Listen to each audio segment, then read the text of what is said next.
Hey guys, Billy and Bonsai here, and thank you for watching this video about how I'm navigating reality. I hope you guys had an awesome holiday and Happy New Year. In this video, I want to talk about the physical body and to visualize what the physical body is in the study of ancient knowledge, mental science, and even psychology. A lot of the work of Carl Jung about these mental archetypes is that you think of the physical body as like the baby at the end of Matrix. Is this like unhealed child that's insanely furious and angry, and so the physical body has that kind of energy and it needs to feed itself to feel comfort and control situations so it can feel in control, so it can feel safe. And so it acts and creates all these different ways that it projects itself in our reality to control our mind and what we can actually create. But it's only there because we are in polarity in ourselves, and it builds and builds the more that we fight it, because then that feeds it.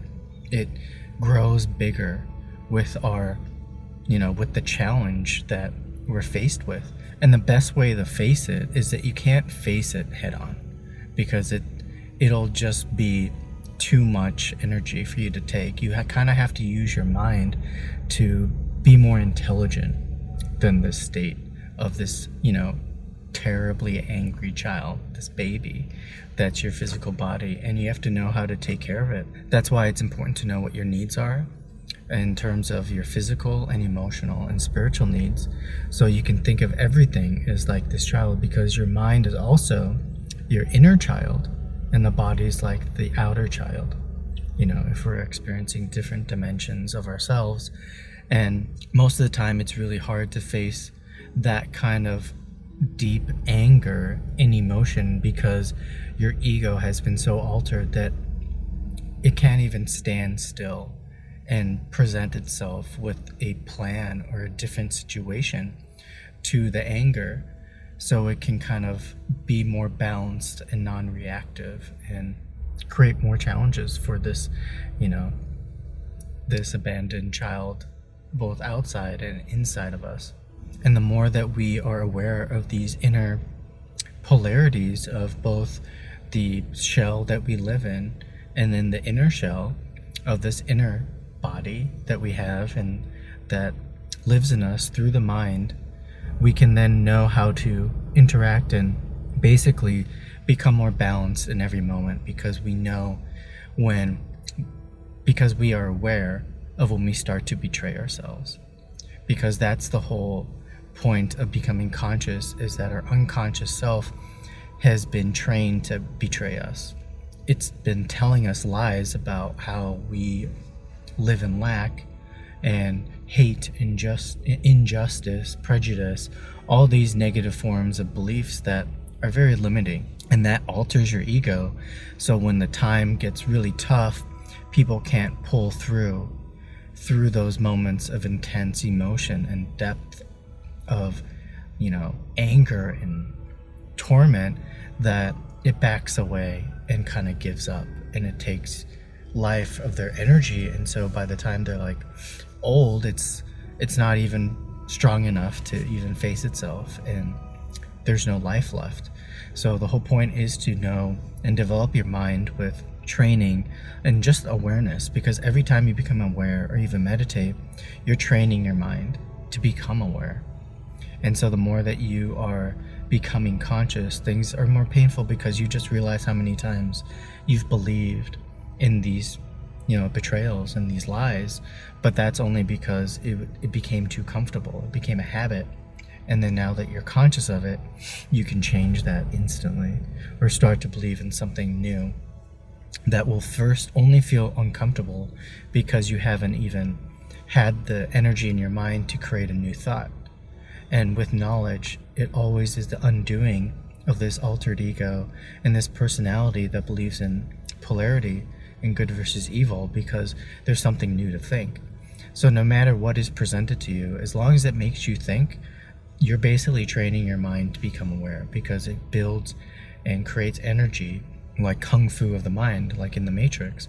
You're training your mind to become so aware that, you know, that you become faster and more sharper than thought, than these betrayals and these lies.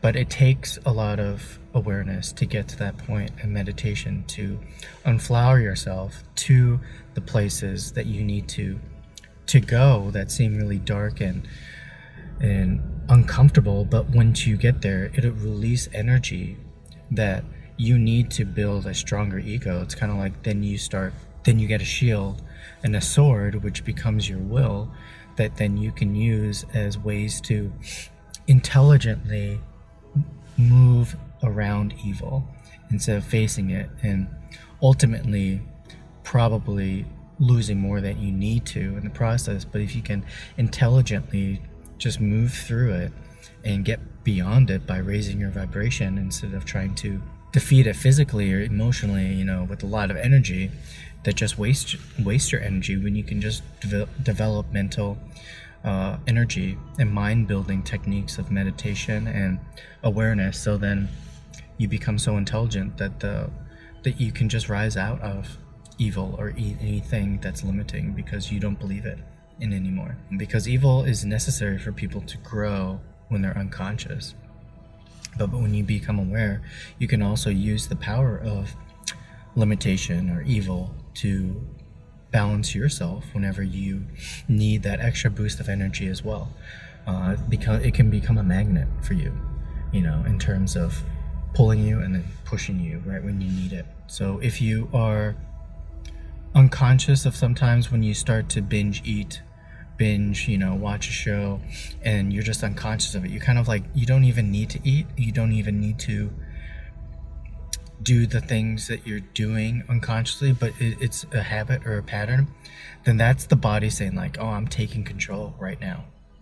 You aren't fulfilling my needs, so I need to unconsciously fulfill this anger and emptiness inside of me, when the whole point of it is the body and the mind just doesn't feel that it can ever be loved in the state that it's in, this limiting and abused and tormented, abandoned, inner and outside kind of energy. It needs to know that even in the state that it's in, it can always be loved. And if you can start loving these unseen parts of yourself as you would be like a loving father and mother to your outer and inner bodies, or inner child of the physical and the mind, this lower mind, then it starts to change, and it starts to learn how to live in more harmony and at peace with itself, and transcend these lower states of beliefs that are just programs. They're not necessarily going to be the way they are for your entire life, but it takes, you know, a lot of love to get them to a more nurtured place. Because if you can be more aware of yourself during the day, I've realized that a lot of people unconsciously are always just holding themselves, you know, doing things with their arms and hands, crossing them, or just even like this.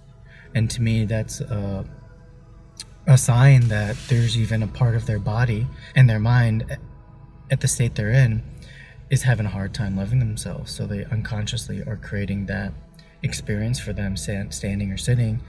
And just become aware of that if you find that happening with you and you're not really sure why you're doing it, or even you appreciate doing it, is because at that moment those parts of you are communicating to you where you need a little bit more love. And that's the work, to become so conscious where, you know, every moment it feels like this, so you don't even need to do it, or when you do, it's just so at one with the action, and that you feel the energy back.